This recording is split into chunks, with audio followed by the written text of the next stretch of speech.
I spooned them out into these 2 pans. I've got another one here.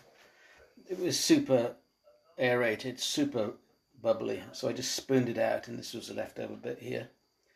I can put them straight into the oven now because you can see the bubbles there. Oh no, you can't. Maybe. But believe me, it's full of air. So this is a preheated oven, 200 degrees.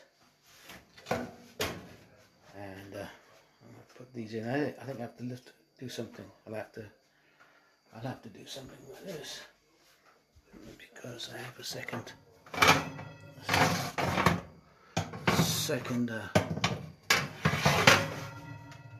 Oh no. Okay, Barry, I put them in. I had to change the shelving, but they're ready to go. They're risen already. I did lose some of the aeration when I poured it into the pans, but as it was because of the warmth of today, 25 degrees outside today, the bread really rose. So I could bake it in one day because it rose so much. It will be more flavoursome. A day would make it more flavoursome.